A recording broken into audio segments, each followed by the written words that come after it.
अरे रुक जाइए, ठीक है शादाब, आप मानेंगे या आपको भी एनसीआरबी के आंकड़ों में झोल नजर आता है, किताबी बात नजर आती है? नहीं, मैं नहीं कह रहा झोल है, ना ना ना, मैंने उस पर सवाल नहीं उठाया। मैंने कहा जब थानेदार रिपोर्ट एक चीज, अरे शादाब से सवाल पूछा है मनोज जी, रुक जाइए। अरे काका जी, देखिए शादाब से सवाल पूछा तो शादाब को जवाब देने दीजिए। देखिए हाँ यादव जी, मनोज यादव जी ओके यादव जी, यादव जी हैं तो हाँ यादव जी हैं, काफी है। दूसरी एक चीज बहुत स्पष्ट करना मैं चाहता हूँ राकेश पांडे जी, अगर सरकार ने, हमारा तो क्लियर है, घर वापसी की है, समाजवादी को परेशानी है क्या हम मुसलमान बन गए? अखिलेश यादव की यही सोच है क्या? अखिलेश यादव जी आप यही अखिलेश, अरे छोड़िए ना नाम पर, अरे शादाब प्लीज, कौन यादव कौन पांडे मत उलझा करिए, इसमें अपनी बात रखिए। अब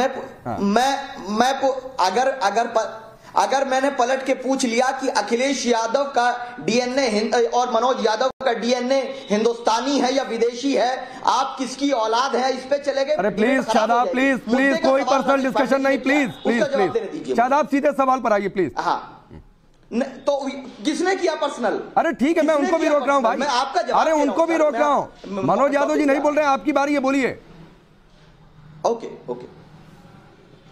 ओके राकेश पांडे जी, अगर कोई भी सरकार, चाहे उससे हमारा कितना भी राजनीतिक मतभेद क्यों ना हो, अगर वो कोई काम अच्छा करती है तो हम उसका वेलकम करते हैं। हाँ, ये एक फैक्टर है कि कई जगहों पर एफआईआर में परेशानियां रही हैं, लोगों को धमकाया मारा गया है, लेकिन यह बात स्वीकार्य है कि अपराध में कमी आई है, जितनी आनी चाहिए उतनी नहीं, लेकिन हाँ ग्राफ तो डाउन हुआ है। भले ही योगी सरकार पूरी तरह उसको कंट्रोल करने में नाकाम रही है, लेकिन प्रतिशत में, अगर नंबर ऑफ केसेस में अगर जाएंगे, कई चीजों में सुधार हुआ है, और जिसमें हुआ है वो वेलकम मूव है। लेकिन योगी सरकार को जो सबसे बड़ा काम करना चाहिए वो ये करना चाहिए कि लॉ एंड ऑर्डर को मेंटेन करने के लिए जिम्मेदारी जो अरे सुन लीजिए, आप परेशान क्यों? सपा की सरकार में क्या होता था भैया? आपकी सरकार में दंगे होते थे, आपकी सरकार में बेटियों की इज्जत लूटती थी। अरे सरकार, अगर किसी सरकार में गलत कोई भी करता, हम उसका विरोध करते हैं। अयूब को मिल जाएगा टिकट लोकसभा का, बोल दो ना, कितनी देर लगता है, इतना टाइम लगा रहे हो बेवजह। कह दो अब उत्तर प्रदेश में अपराध होता ही नहीं है, सीधे सीधे इतना बोलना है। डॉक्टर अयूब लोकसभा प्रत्याशी संत कबीर नगर, बस हो गया काम। बेवजह इतना परेशान हो, थोड़ी सी होती है, कम होती, ज्यादा होती। अरे डॉक्टर अयूब तो प्रत्याशी बन जाएंगे, लेकिन यादव जी अब तक तो आप बनते आए हैं, एक बार एक मुसलमान का बेटा बन जाएगा, क्या परेशानी? और what situation in Uttar Pradesh, हम डिबेट इस पे कर रहे हैं। अच्छा चलिए, अरे सर सुनिए ना, राष्ट्रवाद से थोड़े नहीं टिकट बटेगा इस शो से, किसको कहाँ का टिकट मिलेगा नहीं मिलेगा वो समय आएगा, जिसको जो तय करना है करता रहेगा। लेकिन एक बात मुझे बड़ी अच्छी लगी संगीत रागी, अरे रुक जाइए Manoj Yadav ji please sir, please संगीत रागी जी, एक बात मुझे बड़ी अच्छी लगी, आज शादाब का सुर आपको भी बदला नजर आया? टिकट का मामला, देखिए हाँ ये बात तो है, आप शादाब चौहान जी आज एकदम बदले बदले स्वर में थे, लेकिन ये बदले बदले स्वर इस कारण से नहीं थे, आंकड़ों के कारण वो बदले बदले स्वर में है। एक बात तो तय है कि एनसीआरबी का डेटा है, अब उस पर आप डिस्प्यूट कर सकते हैं, लेकिन एनसीआरबी का डेटा यदि इतना ही खराब होता तो वह कलकत्ता को महिलाओं के लिए सेफेस्ट सिटी के तौर पर नहीं डिक्लेयर करता। क्योंकि कल जाकर के बंगाल में चुनाव होने वाला है और भारतीय जनता पार्टी बिल्कुल चाहेगी कि बंगाल का जो पिक्चर है कोई अच्छी तस्वीर निकल करके आए, ऐसा वो नहीं चाहेगी, क्योंकि उसके राजनीतिक लाभ और हानि उसके गणित के अनुसार वो सही नहीं बैठता। तो इसका मतलब यह है कि यदि कलकत्ता को वो सेफेस्ट सिटी तौर पर वो डिक्लेयर करता है तो इसका मतलब है कि एनसीआरबी डेटा जो है उसमें कोई बायसनेस नहीं है, वह सच्चाई है।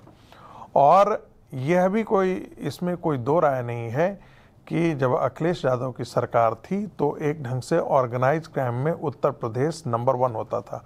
मैंने फिर एक शब्द का प्रयोग किया है, ऑर्गेनाइज्ड क्राइम में, यानी कि माफियाओं का साम्राज्य चलता था। हमने देखा था कि मथुरा में कैसे एक माफिया जो है उसके डर से पुलिस वाले उसके कैंपस में भी घुसने से हड़कते थे, उनकी हिम्मत नहीं होती थी और गोलाबारी चली थी। किसी ने अंदाज़ा नहीं लगाया था कि मथुरा में ऐसी घटनाएं घट सकती हैं। आऊँगा मनोज जी, आऊँगा। दूसरी बात, देखिए इसमें कोई दो राय नहीं है कि कोई भी स्टेट क्राइम फ्री नहीं हो सकता। दुनिया का आप कोई उदाहरण उठा करके देख लेंगे तो ये अंदाज़ा लगा लेना, ये करना, अपेक्षा करना कि वो क्राइम फ्री हो जाएगा, ऐसा नहीं। लेकिन अतीक अहमद जैसे लोग आज यदि सड़कों पर खुलेआम नहीं घूम रहे हैं, यदि ऐसे लोग आज उत्तर प्रदेश में डर के मारे वो चाहते हैं कि दूसरे राज्यों में रहें, ऐसे लोग जो कल माफियाओं का सरदार बना करते थे वो उत्तर प्रदेश में खुलेआम नहीं करके दूसरे राज्यों में पनाह लेने की सोच रहे हैं, तो ये मान करके चलिए कि उत्तर प्रदेश के बारे में जो परसेप्शन है, हम आंकड़े गिना सकते हैं, सामने वाला समाजवादी पार्टी के प्रवक्ता कुछ और आंकड़े दे सकते हैं, शादाब जी कोई और आंकड़े देंगे, कोई और आंकड़ा देगा। सवाल आंकड़ों तक सीमित नहीं है, आंकड़ों में भी बेहतर उत्तर प्रदेश ने किया है। यदि आप जनसंख्या देखें तो उत्तर प्रदेश की जनसंख्या करीब 17% देश की आबादी का हिस्सा है और वहाँ में क्राइम का यदि नंबर देखेंगे तो वो स्वाभाविक तौर पर ज़्यादा होगा यदि गणित से देते हैं। लेकिन हमेशा हम इसको परसेंटेज के रूप में देखते हैं और परसेंटेज के रूप में यदि कमा है तो इसका स्वागत किया जाना चाहिए। एक